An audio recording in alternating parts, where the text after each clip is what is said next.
En 1972, un comando compuesto por 4 de los mejores hombres del ejército americano fueron encarcelados por un delito que no habían cometido.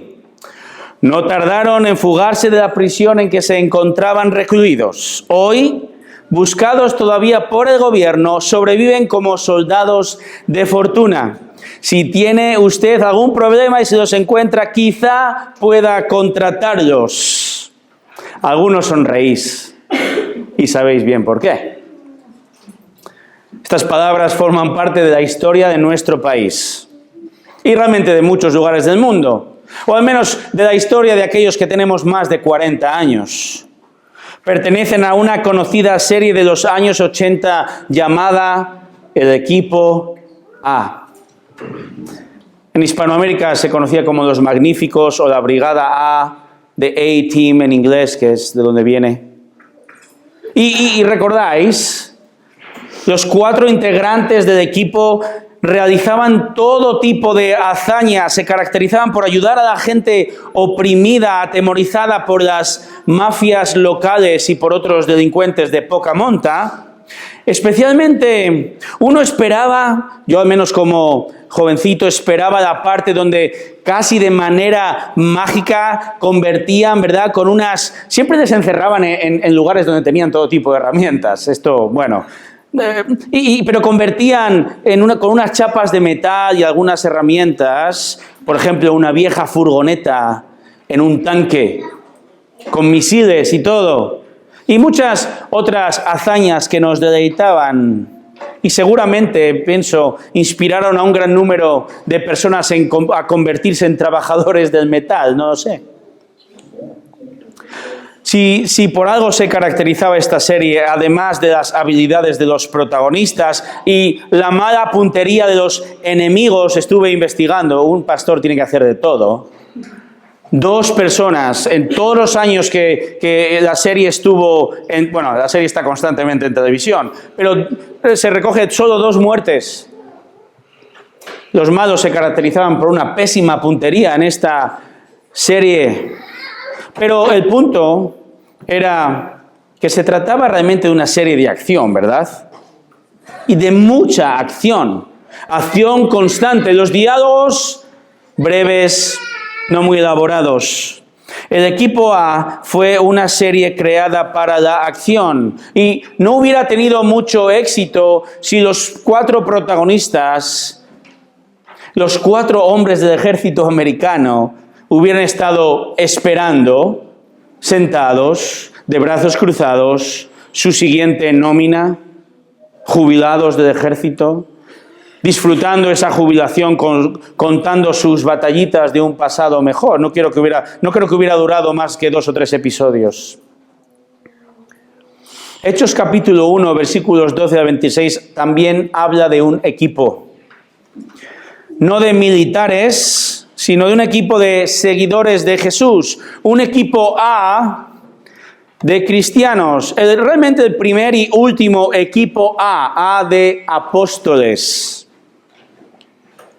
Estos hombres acaban de pasar las semanas más intensas de su vida, pues su Salvador, el Señor Jesucristo, ha muerto crucificado, sepultado, pero milagrosamente ha resucitado y está vivo y ha pasado los últimos 40 días con ellos. Y el Señor, como veíamos la semana pasada, acaba de ascender en forma física al cielo para volver algún día a por los suyos. Pero mientras tanto, Jesús dice algo a sus discípulos.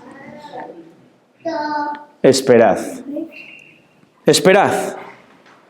En este caso, en este contexto, en Hechos, dice que esperéis la promesa de Dios Padre, porque Él va a enviar al Espíritu Santo para vivir, para morar, para dar poder, para llevar a cabo la misión de proclamar a Cristo, el Evangelio, las buenas nuevas de salvación que solo se encuentran en Él y en nadie más.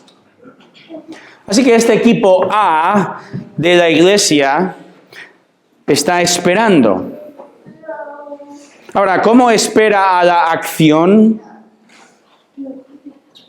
A pocos nos gusta esperar, ¿verdad? Pero ¿de qué estamos hablando aquí? ¿Acaso este texto nos va a enseñar a aprender a esperar piadosamente en la consulta del dentista? Bueno, todo es aplicable en la palabra de Dios, ¿no? Pero en esta mañana lo que vamos a ver en este texto, desde este texto, es la espera activa. Vamos a observar la espera activa del primer grupo de cristianos. La primera espera activa de los creyentes, de estos creyentes, ellos esperando a la llegada del Espíritu Santo prometido. Y el punto aquí es que nos va a enseñar a nosotros a vivir una vida cristiana de constante preparación. Constante preparación. Así que vamos a ver desde el texto, en Hechos capítulo 1, cómo esperar. ¿Cómo esperar? Número 1, espera orando. Espera orando. Leamos los versículos 12 al 14. El Señor acaba de subir al cielo, ascender. Versículo 12, entonces, regresaron a Jerusalén desde el monte llamado de los Olivos, que está cerca de Jerusalén, camino de un día de reposo. Cuando hubieron entrado en la ciudad, subieron al aposento alto donde estaban hospedados. Pedro, Juan, Jacobo y Andrés, Felipe y Tomás, Bartolomé y Mateo, Jacobo, hijo de Alfeo, Simón, el celote y Judas, hijo de Jacobo.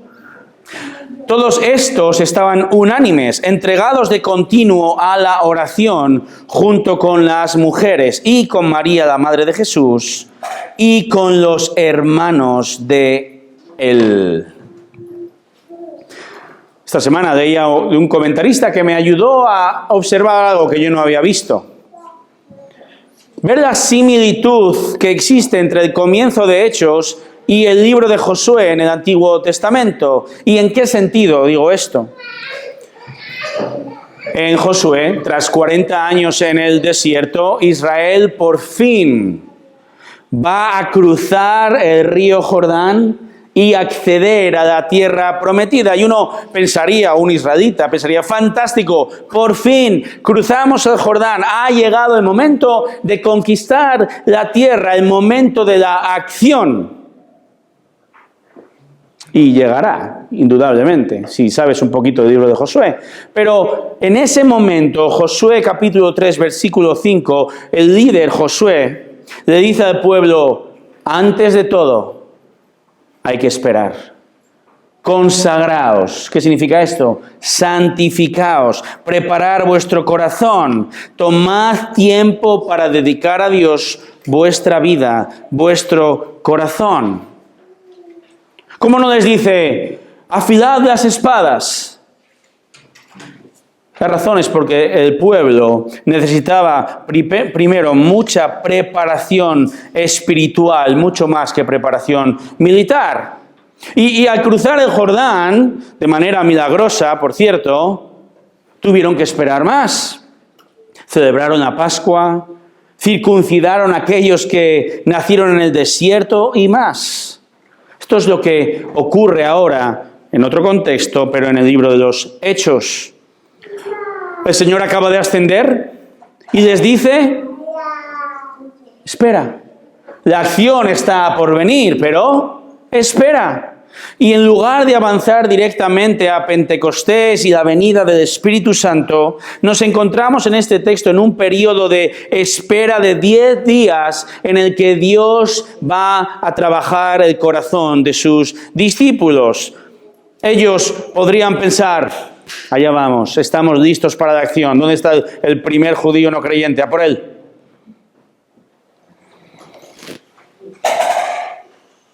El Espíritu Santo, sí, debe venir finalmente. Ellos necesitarán el poder necesario para predicar el Evangelio urgentemente, pero antes esperan. Y esperan, como dice el texto, esperan orando. De nuevo, acaban de contemplar a Jesús, el Señor resucitado, como celebramos hoy, ascendiendo al cielo, versículo 12, desde el monte de los Olivos, por cierto, mismo lugar donde Cristo volverá como dice Zacarías 14. Este monte de los Olivos está muy cerquita de Jerusalén. Lucas menciona este detalle aquí a Teófilo. Dice, está a camino de un día de reposo, cerca de 1 kilómetro, está muy cerca. Así que, ¿qué ocurre? Estos discípulos vuelven a la ciudad, vuelven a Jerusalén. Ellos estaban allí hospedados porque muchos vivían en el norte, en Galilea, no en Jerusalén. Y el texto ahora nos da los nombres de los 11 discípulos del auténtico equipo A de apóstoles, hombres que sabemos son hombres de acción espiritual, hombres fundamentales para el inicio y la extensión del reino en Jerusalén, Judea, Samaria y hasta el último de la tierra. Y ciertamente podríamos pararnos en cada uno de ellos, 11 predicaciones acerca de cada uno.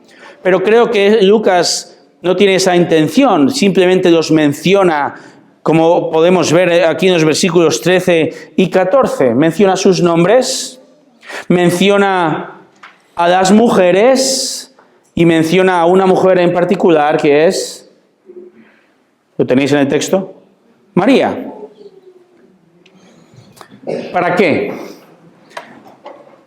Lucas menciona esto, nuestro autor, para expresar la importancia, fíjate, del versículo 14, que dice: todos estos estaban unánimes, entregados de continuo a la oración.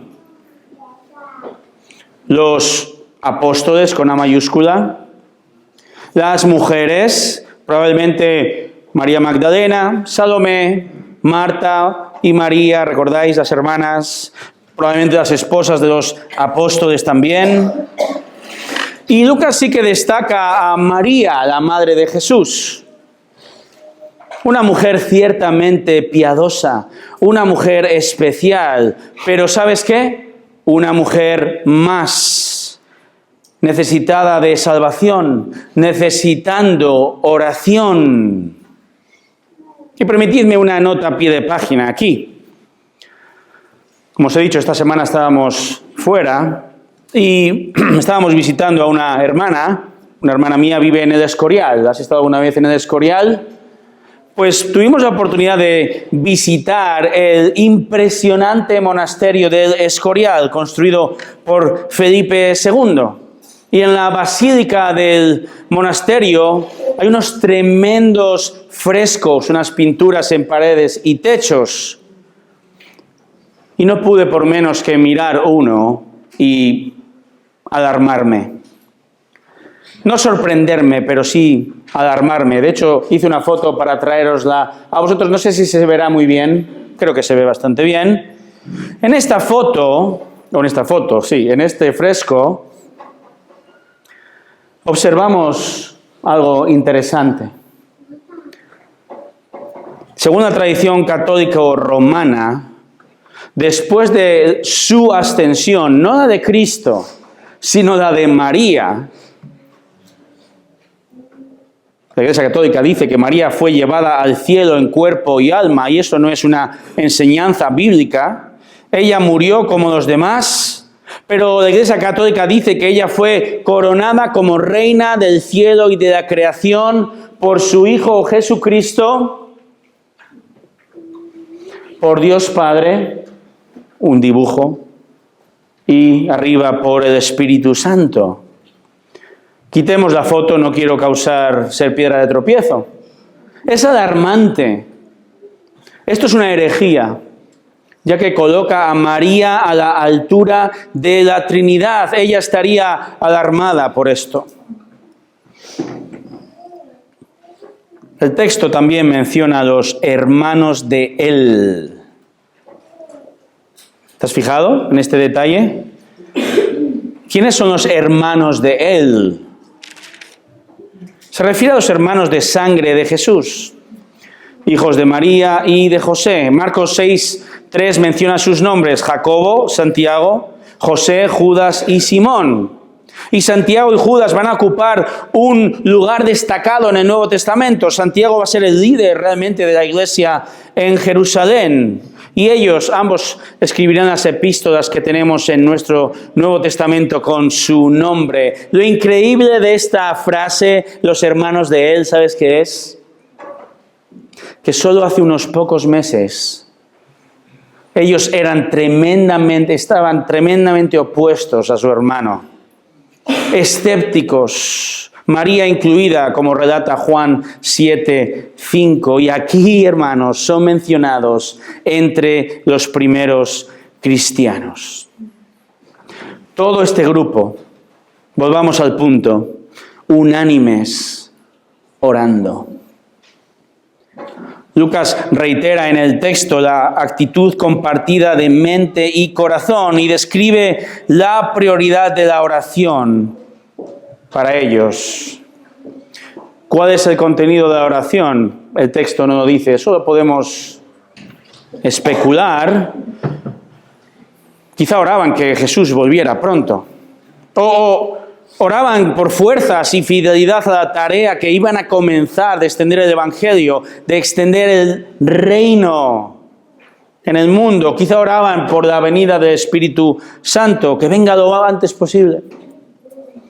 La cuestión es que antes de ponerse manos a la obra, su espera no es pasiva, su espera es activa, orando, hablando con Dios, pidiendo ayuda, adorándole agradecidos, dependiendo en todo en Él. Cuando en el segundo libro de Crónicas, capítulo 20, el rey Josafat tiene que enfrentarse a un poderoso ejército, ¿te recuerdas lo que dice la narración? No simplemente afila su espada y arenga al ejército mientras suena una música épica, no, eso ya lo hará, pero antes espera activamente también. Ora a Dios, proclama ayuno a toda la nación. Hermanos, nosotros no tenemos que orar por la llegada del Espíritu Santo. La razón es que los creyentes ya lo tenemos morando en nosotros desde el momento de la conversión, una sola vez y para siempre. Pero sí que hemos de orar. Hemos de orar constantemente. Hemos de caracterizarnos por ser una iglesia, por ser creyentes que oran, que oramos al Señor, que nos dé palabras, que nos ayude, como en el contexto, que nos ayude a tener oportunidades, más bien a aprovechar las oportunidades que ya tenemos de proclamar el Evangelio. Tampoco estamos saliendo a conquistar la tierra prometida, ¿verdad? Pero sí tenemos una ciudad. Quizás si tienes una familia, una comarca, una provincia de más de 1 millón de habitantes, un país oscuro que necesita desesperadamente a Cristo. Hermanos, debemos activamente prepararnos en oración para salir a la batalla espiritual cada día. Así que te propongo algo. Haz lo siguiente, si quieres. No te lo impongo, te lo propongo. Antes de poner un pie fuera de tu casa o en el coche desde el garaje, ora. Cuando pongas tu pie fuera de tu casa por primera vez en el día, ora, Señor, salgo al mundo. Ayúdame a ser un testigo fiel. Esta semana hablaba con una persona muy cercana que lleva 25 años orando por la salvación de su cónyuge, no es creyente. Y hasta ahora, como os digo, no es creyente. 25 años. Hermanos, vamos a pasar periodos así en nuestras vidas de espera. Y son periodos duros, ¿verdad? Oramos por un esposo. Oramos por un hijo, oramos por una amiga años y años y nada ocurre. Y deseamos y rogamos y pedimos, Dios, obra, pero nada ocurre. y perdemos la esperanza. No puedo decirte si esa persona va a ser salva.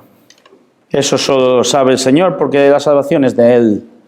Pero sí puedo decirte y debo decirte y a mí mismo que puedes y debes perseverar.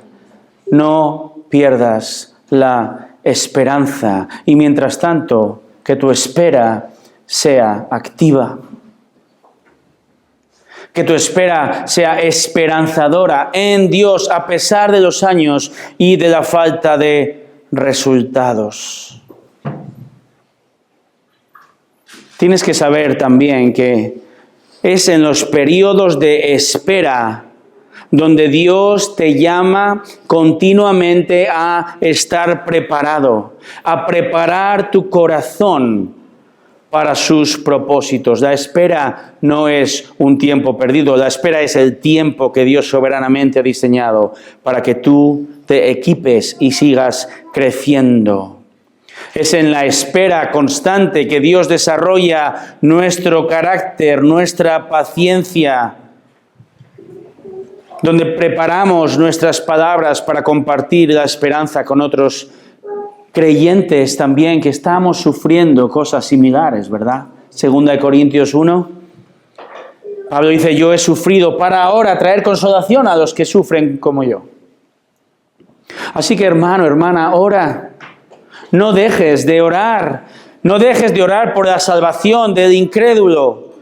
No dejes de orar por tu carácter. No dejes, por favor, de orar por tu iglesia. Debemos orar unánimes.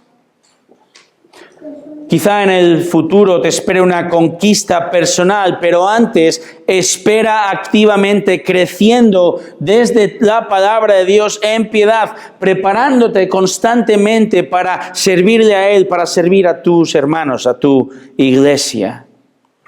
No ores simplemente solo, ora en tu privacidad de casa, pero no ores solo, ora con tu iglesia también. Ven a orar este martes 8:30.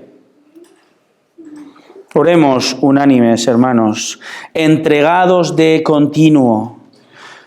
¿Cuánto crecerá la iglesia? ¿Cuánto hará el Señor si unánimes oramos? Una iglesia de acción, una iglesia de, perdonad la medio broma, de oración en la espera.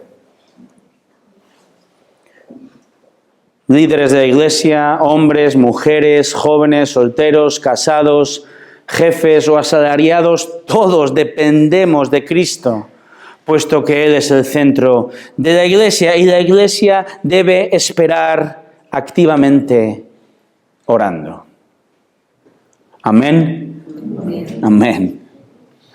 En este texto, hermanos, observamos la espera activa del primer grupo de cristianos a la llegada del Espíritu Santo, en su caso, que nos enseña a nosotros a vivir una vida de constante preparación. Número 2, espera no solo orando, espera confiando. Espera confiando, versículos 15 al 20. ¿Confiando en qué? Preguntarás. Confiando en la palabra de Dios. Esto es lo que vemos en estos versículos. Fíjate, lee conmigo, agacha tu cabeza y lee el texto. Versículo 15, por aquel tiempo Pedro se puso en pie en medio de los hermanos. Un grupo como de 120 personas estaba reunido allí, dice el texto. Hermanos, entre la ascensión de Jesús, narrada en el versículo 9, y Pentecostés, que ya veremos en un par de semanas, narrado en Hechos 2, pasaron 10 días. 10 días. Y Pedro, quien sin lugar a dudas va a ser uno de los líderes de este equipo A, habló estas palabras en este periodo de tiempo a esta primera congregación de 120 personas. ¿Y qué dijo? Versículo 16, dijo, hermanos, tenía que cumplirse la Escritura. Un momento, ahí paramos. Pedro va a hacer referencia al Antiguo Testamento y lo que el apóstol está haciendo es precisamente lo que Jesús le dijo unos días antes en aquella playa. ¿Recordáis el final de Juan? ¿Qué le dijo Jesús? Pastorea mis ovejas. Y aquí Pedro se levanta y empieza a animar, a exhortar a los creyentes a confiar en la palabra de Dios ante una situación que de seguro estaba fresca en sus mentes. ¿Qué situación? La traición de uno de los suyos, el famosísimo Judas, cuyo nombre ni siquiera está permitido poner en este país. Fíjate lo que dice a continuación del versículo 16. Estaba escrito en que por boca de David el Espíritu Santo predijo acerca de Judas, el que se hizo guía de los que prendieron a Jesús. Porque era contado entre nosotros y recibió parte en este ministerio. Este, pues, con el precio de su infamia, adquirió un terreno y cayendo de cabeza se reventó por el medio y todas sus entrañas se derramaron. Y esto llegó al conocimiento de todos los que habitaban en Jerusalén, de manera que aquel terreno se llamó en su propia lengua Aceldama, es decir, campo de sangre. Fíjate lo que está ocurriendo aquí. Para Pedro, la dolorosa tragedia de Judas, aquel que sin duda había sido un buen amigo, un compañero durante esos 3 años, dice ahora él, esta terrible situación tenía que cumplirse. Literalmente, Pedro dice, era necesario. Era necesario. En el propósito inamovible de Dios de restaurar el reino en la tierra, era necesario enviar al Hijo para morir, ¿verdad? Pero era necesario la traición de Judas. ¿Por qué? Porque había sido profetizado, estaba escrito. Y lo que el texto dice, hermanos, hay que creerlo. Fíjate, en el versículo 16, Pedro dice, por boca de David, el Espíritu Santo predijo acerca de Judas. Y esta expresión es muy importante porque Pedro está enfatizando la fundamentalísima doctrina de la inspiración de la palabra de Dios. La pregunta es, ¿cuándo habló David de Judas? Respuesta, el rey David no habló de Judas. Judas no nacería hasta 1000 años después. Ahora me explico. El texto o los textos a los que Pedro hace alusión son citados en el versículo 20. Fíjate, pues en el libro de los Salmos está escrito. Y en tu Biblia, en la mía aparece en mayúscula, no necesariamente en tu versión. En algunas Biblias aparece en mayúscula porque es una cita del Antiguo Testamento. Y Pedro citará 2 salmos. Salmo 69, 25, aquí lo tenemos en Hechos 20, que sea hecha desierta su morada y no haya quien habite en ella. Y cita también el Salmo 109, 8, que otro tome su cargo. Ninguno de estos 2 salmos habla explícitamente de Judas. De hecho, si estudias los salmos, llegarás a la interpretación correcta de que David está pidiendo a Dios que traiga juicio contra sus enemigos. Y en la segunda cita, David escribe acerca de la venganza contra un enemigo y ora que Dios acorte los días de este hombre malvado. Ya tienes un tema de oración para esta semana. ¿Qué hace Pedro? Pedro primero reconoce que ambos textos son inspirados por Dios. Dios, Espíritu Santo, movió a David a escribir. Y le movió a escribir de sus inquietudes, de sus problemas, de sus alabanzas a Dios. Pero en su propósito mayor, el Espíritu Santo también está usando a David para escribir, para profetizar que alguien 1000 años después va a hacer algo. Ese alguien se llama Judas. Pedro utiliza los 2 salmos como una profecía de las Escrituras y lo explica a la congregación de 120. Estos dos salmos se aplican a Judas traicionando a Jesús y muriendo. Lo que tenía y lo que consiguió se convirtió en desolación. En la cita, Pedro expresa la convicción de que Judas, dice que era contado, versículo 17, era contado entre nosotros, recibió parte en este ministerio, pero necesitaba ser reemplazado por otra persona que tomara su lugar en el equipo A de apóstoles. Pedro reconoce las palabras de David como palabras de Dios Espíritu Santo y confía, sabe que apuntan a Judas. Judas, por cierto, tuvo una muerte digna de televisión, no sé si del equipo A.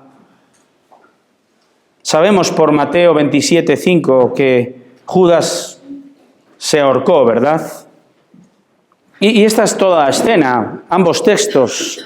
Según parece, podemos interpretar, el árbol que Judas eligió para colgarse estaba al borde de un precipicio y lo más probable es que la cuerda que utilizó se rompió o la rama se rompió o el nudo se deshizo, por lo cual su cuerpo cayó precipicio abajo y se destrozó el hombre al caer sobre las rocas. Una muerte no apta para sensibles.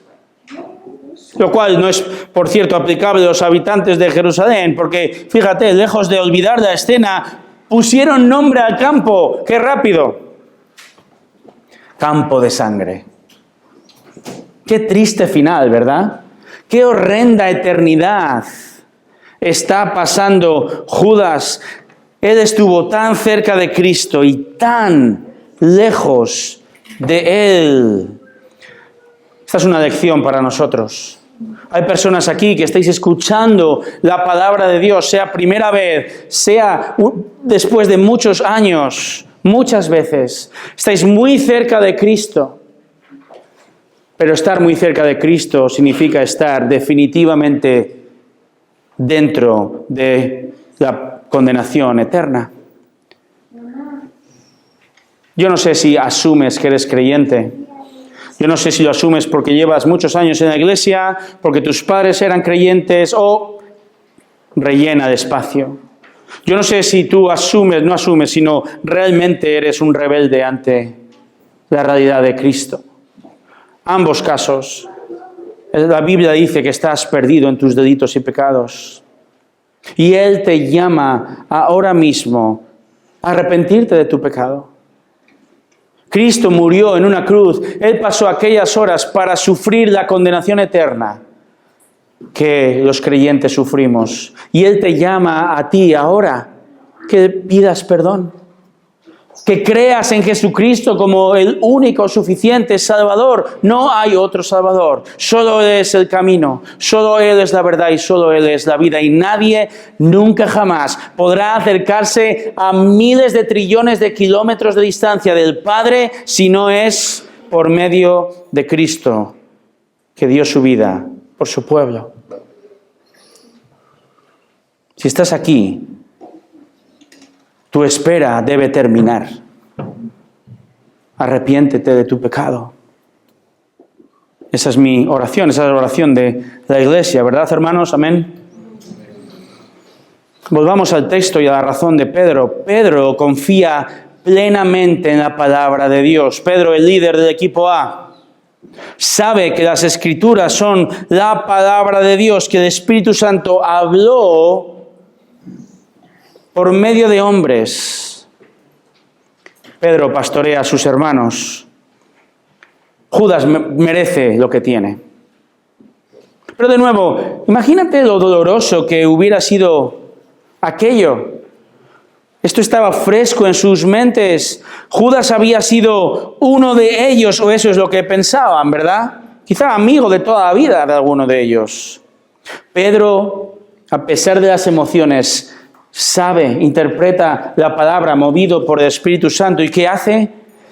Encuentra las respuestas y la confianza en la palabra de Dios. En medio de una situación dura, va al texto bíblico y encuentra sabiduría en la palabra de Dios, para comprender que Judas sí, en un sentido, se había convertido en parte del grupo, pero para el propósito soberano de Dios, que fue entregar a Jesús.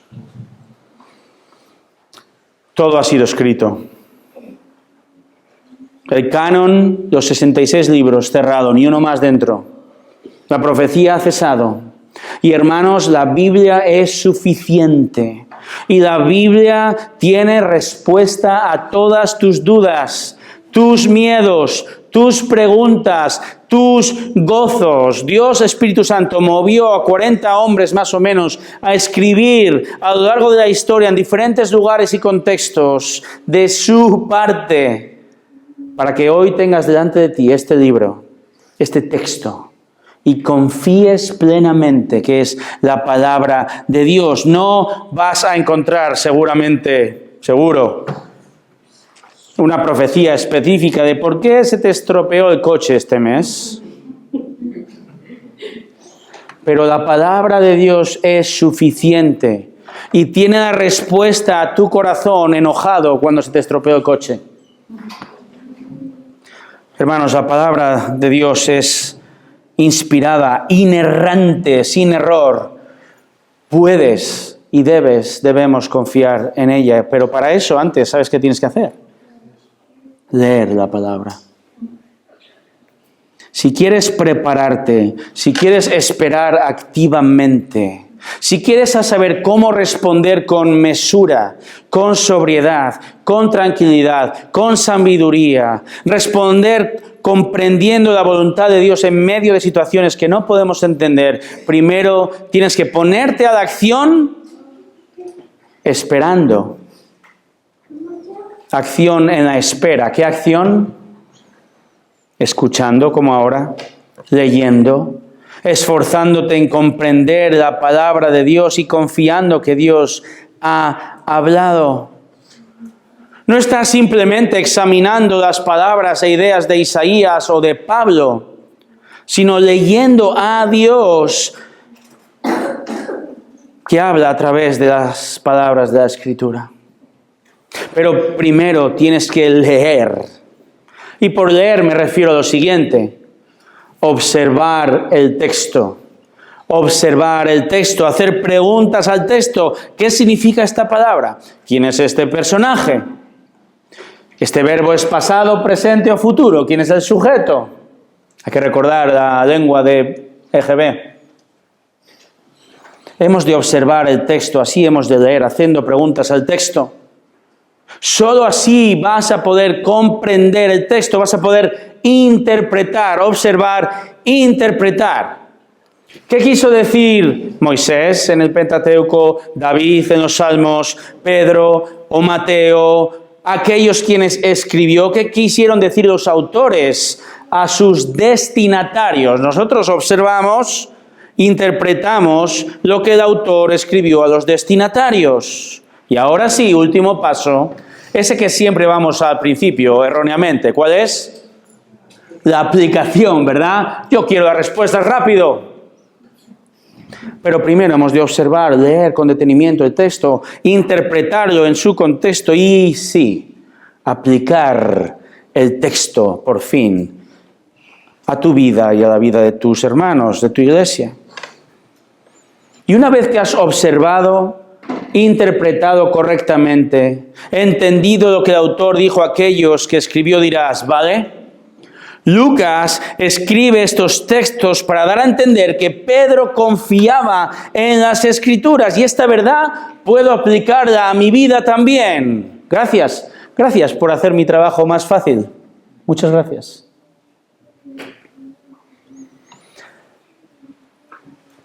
Aplicar es duro. Esta es la aplicación. ¿Confías tú así en la palabra de Dios? ¿Confías en toda la palabra de Dios de tal manera que la aplicas en tu vida? ¿Seguro? ¿Confías en que puedes llegar a entender que Dios ordenó conquistar ciudades matando a hombres, mujeres y niños? Hay que interpretar eso en su contexto y poder aplicar la soberanía de Dios en tu vida. ¿Confías en que entiendes y aceptas que el texto bíblico explica que las mujeres no pueden enseñar en la congregación y ocupar posiciones de liderazgo? Ahí entramos en un terreno peliagudo. ¿Confías y aceptas que la Biblia dice que has de perdonar y amar a tu enemigo? Así es, a esa persona que ha hecho aquella cosa terrible a ti o a tu familia. Porque, hermanos, confiamos hasta que dejamos de confiar. Hasta que llegan textos difíciles, que lo son, pero sobre todo hasta que llegan tiempos difíciles. Señor, tú eres soberano. Oh, la doctrina de la soberanía de Dios. Se nos llena la boca de la doctrina de la soberanía de Dios, pero... Señor, yo quiero servirte aquí y allá y confío a ti, pero... Cuando llega el momento de la verdad, no confiamos en su palabra. Hablando de María, y la uso como ilustración, esta mujer piadosa. ¿Recuerdas qué ocurrió cuando el ángel le anunció que ella sería la madre del Mesías? María no respondió, espera un momento, a ti no te han dicho que yo estoy comprometida con José, ¿verdad? Don Ángel, usted no sabe que si yo me quedo embarazada y no es con José, me pueden condenar a muerte, ¿verdad? Señor Ángel, usted no sabe... No. ¿Sabes cómo respondió María? Lucas 1:38. He aquí la sierva del Señor, hágase en mí según tu palabra. Muchas preguntas, pero María confió en la palabra del Señor. María aceptó su papel con confianza, basándose en el conocimiento que ella tendría de las Escrituras y confiando en las palabras, en ese caso del ángel. Ella puso su fe en Dios. No entendió todas las implicaciones, pero ella esperó activamente, confiando. Judas ni esperó ni confió. Judas se fue por su camino. Pero qué increíble. Este suceso, que terrible que lo es más terrible saber dónde está Judas, ¿verdad? Pero este suceso terrible, Pedro lo ve ahora y confía plenamente en que Dios Espíritu Santo soberanamente había profetizado. Y en lugar de lamentarse y ver las malas noticias, ve esas malas noticias, pero ve la buena, perfecta e inquebrantable obra soberana de Dios en el equipo A de los primeros apóstoles, en la iglesia que está a punto de inaugurarse. Y lo ve porque por el pecado de Judas, Cristo fue entregado, crucificado, terrible, pero para salvar. Y para limpiar al pecador de toda maldad, resucitando con poder e iniciando la época de la iglesia. Podemos decir, tomando las palabras de José, que Judas pensó hacer mal, pero Dios lo tornó en bien, en supremo bien. Hermano, hermana, en circunstancias difíciles, confía en su palabra. Confía en sus promesas. Acude a la palabra de Dios. Léela, obsérvala, interprétala, aplícala en tu vida. Pide consejo a un hermano, una hermana piadosa y sabio para ayudarte. ¿Cómo esperó el equipo A? Orando y confiando. ¿Cómo tienes que esperar activamente tú? Orando y confiando en su palabra. Y esto nos va a llevar al tercer punto. Como sabéis, estoy afiliado al número 3. Espera obedeciendo. Espera obedeciendo. Pedro continúa diciendo, versículo 21, por tanto. ¿Qué significa por tanto en este contexto? Implica que, movido por el Espíritu Santo, ha comprendido el texto bíblico y ahora pasa a la acción. ¿Cómo? Obedeciendo.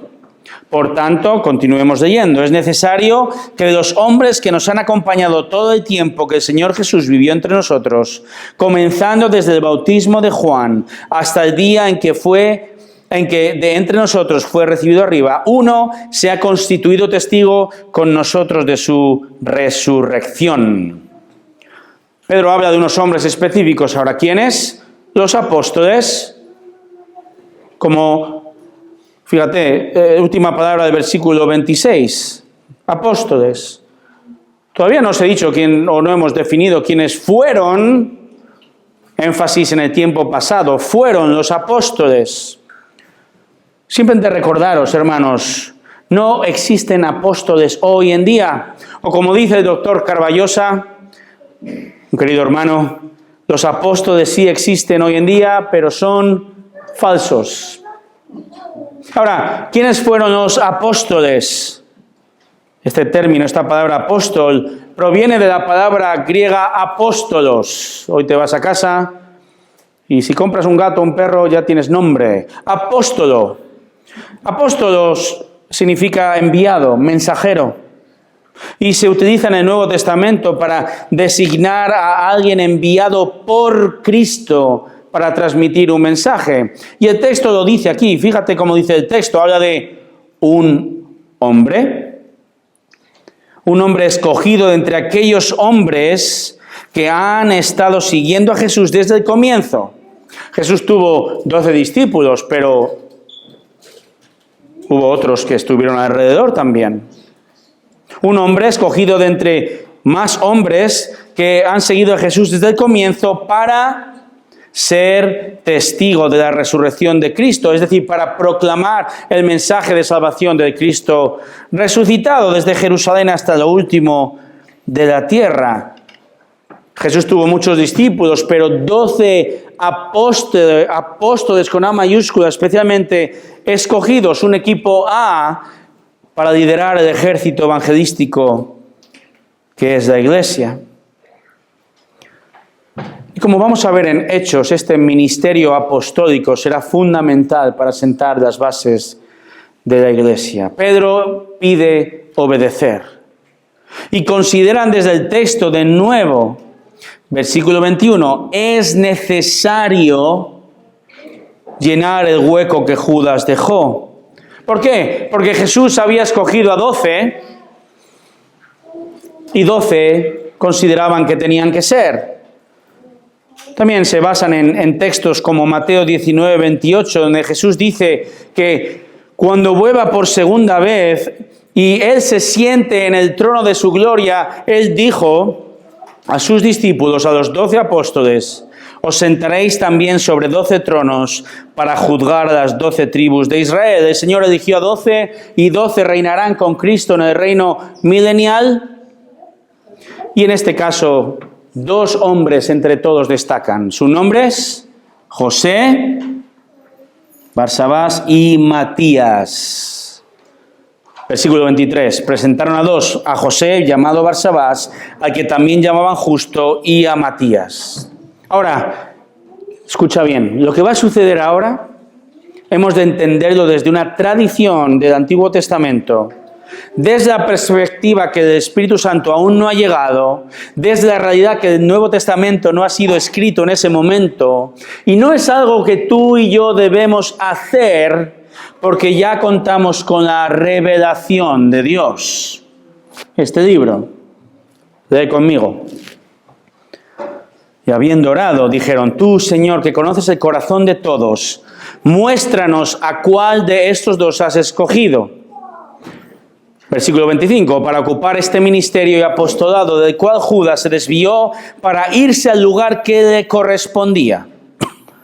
Echaron suertes y la suerte cayó sobre Matías y fue contado con los 11 apóstoles. Versículo 24, ellos oran, piden al Señor que les muestre quién de los 2. Eso podemos hacerlo nosotros, pedir al Señor, ¿verdad? pero ahora hacen algo. Dice el texto que echan suertes.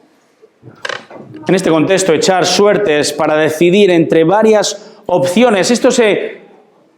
Era una práctica común en tiempos del Antiguo Testamento, concretamente en el judaísmo. La suerte se utilizaba, leo un erudito que habla de esto, para revelar la selección de Dios de alguien o algo entre varias posibilidades, donde Él mantenía a la gente en la ignorancia porque deseaba su imparcialidad en la selección. Probablemente los 11 escribieron los nombres de los 2 escogidos y los pusieron dentro de 2 piedras en forma de dados.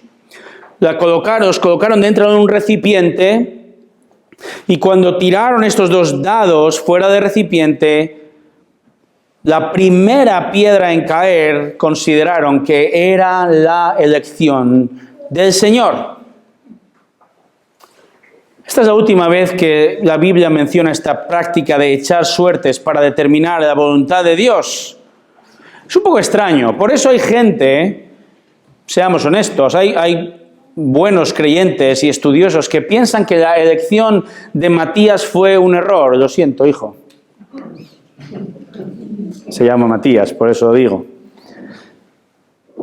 Que este fue un método deficiente para elegir al apóstol y que Pablo hubiera rellenado mucho mejor la vacante que Judas dejó. Sin embargo, yo soy entre los que cree que Matías fue una elección adecuada. Por diferentes razones. Pablo fue enviado a los gentiles. Y en este caso, el inicio de la proclamación del Evangelio está orientado a los judíos, Jerusalén, Judea, Samaria. Además, Lucas, amigo y compañero de Pablo y escritor de Hechos, reconoce a los 12 como un grupo oficial, Hechos capítulo 2, 14 y 6, 2. Lucas no censura esta elección. Creo que fue una elección legítima.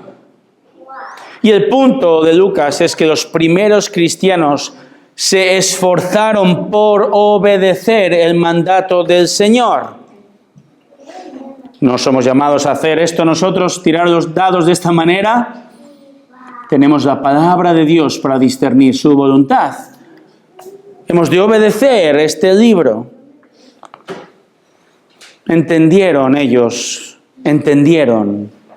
que la espera del cristiano no es una espera pasiva. Hermanos, siempre hemos de orar, siempre hemos de confiar, siempre hemos de obedecer, siempre hemos de caracterizarnos por creer y crecer. Siempre hemos de discernir en su palabra qué es lo que Dios quiere de mí y de nosotros como iglesia, como cuerpo, como esta iglesia. El que me conoce un poco ya después de 3 años aquí, sabe muy bien que soy muy amigo de refranes y frases tradicionales de nuestro rico español. Pues aquí va otra. No sé si habéis oído el término calma chicha. ¿Lo habéis oído? Calma chicha. Entre nosotros hay algún antiguo marinero que quizá entienda. Originalmente esta expresión se usaba en la navegación. La calma chicha en navegación describe una situación en la que no hay nada de viento. El mar está completamente en calma, tan en calma que en el pasado esta calma chicha se convertía en una trampa natural, sobre todo en barcos a vela en zonas ecuatoriales, ya que la ausencia de viento hacía que los barcos se quedasen parados días o semanas.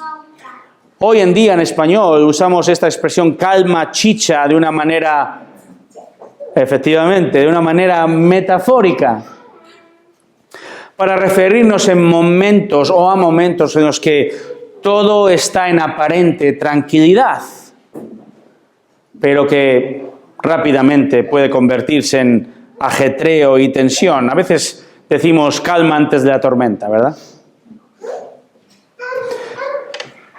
En la vida del creyente hay momentos de calma, chicha, momentos de tranquilidad, donde todo parece que va aparentemente bien.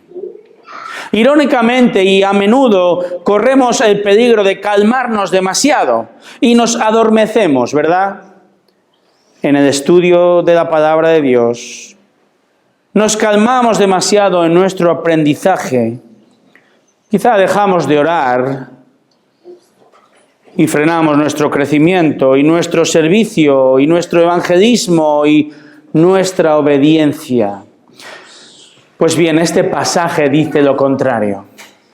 Este pasaje, hermano, hermana, tiene que exhortarnos a permanecer, perseverar, estar constantemente atentos y formándonos, creciendo.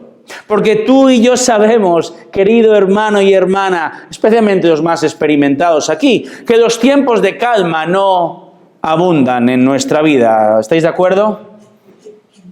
Y cuando el ajetreo comienza, cuando los problemas vienen, cuando las pruebas llegan, cuando tenemos esta oportunidad de oro de proclamar a Cristo, cuando tu iglesia te necesita, a ti, tu esfuerzo, tu sabiduría, no damos la talla. La calma chicha nos ha embotado, nos ha frenado. Pero hermanos, no existe tal cosa en la vida cristiana. La pasividad no es una palabra que tiene que definirnos, sino que la iglesia espera activamente entre momentos de acción. Como en esas carreras de coches, ¿verdad? Fórmula 1, que está todavía de moda. El piloto va corriendo y llega un momento en que entra en boxes y para. Bueno, para 2 segundos en la Fórmula 1, pero para reponer gasolina, cambiar las ruedas y continúa la carrera, la acción. Hermanos, Dios nos ha llamado a una misión. No somos el equipo A, ni el de la serie, ni el de los apóstoles. Pero hermanos, somos el equipo IBS, la Iglesia Bíblica de Santiago. Somos la iglesia de Dios que debe esforzarse por aprender la Biblia en esta ciudad de Santiago de Compostela. Y como bien sabes, nos regimos por la máxima de exaltar a Dios, edificarnos mutuamente y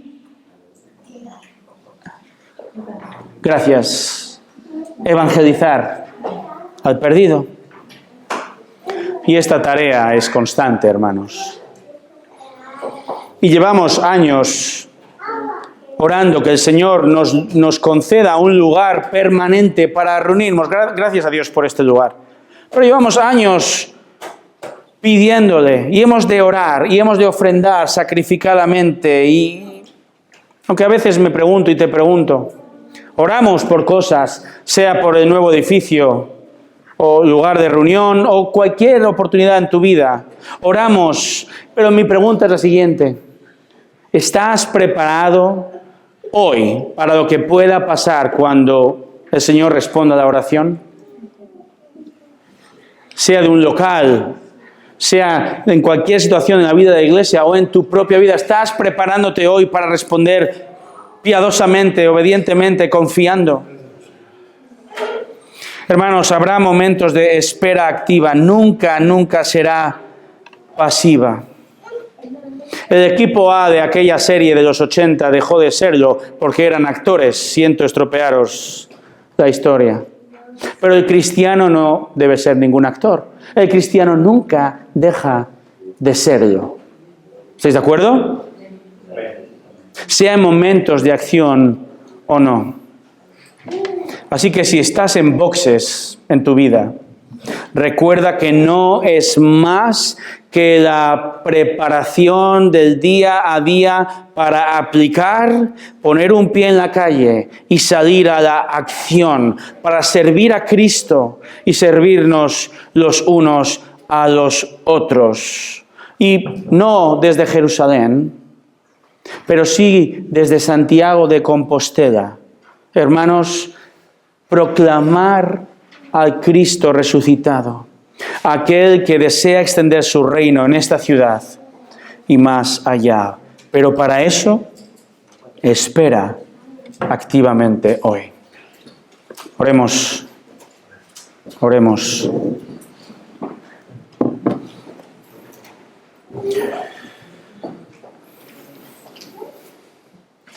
En ti esperamos, oh Señor, y no lo hacemos con los brazos cruzados ni la mente apagada. Como hemos visto, tu pueblo desde el comienzo, antes aún de la inauguración de la iglesia en Hechos 2, ya estaba dándonos el modelo. Esperar activamente, orando, buscando tu voluntad, confiando en tu palabra y obedeciéndola activamente. Oh Señor, para esto tenemos que ser una iglesia enfrascada en tu palabra, mirando al texto bíblico para interpretarlo correctamente y aplicarlo, eso sí. Oh Señor, que seamos una iglesia, que seamos creyentes, disgregados entre semana, que oramos unos por otros, que oramos por la extensión de tu reino en Santiago y más allá, que oramos por los problemas de los demás, que oramos por situaciones particulares, quizá 20 o 25 años, y oramos en confianza y en esperanza, y nos movemos, obedecemos activamente. En ti esperamos, oh Señor, esperamos activamente día tras día. Te damos las gracias y te lo pedimos en el nombre de Jesucristo. Amén.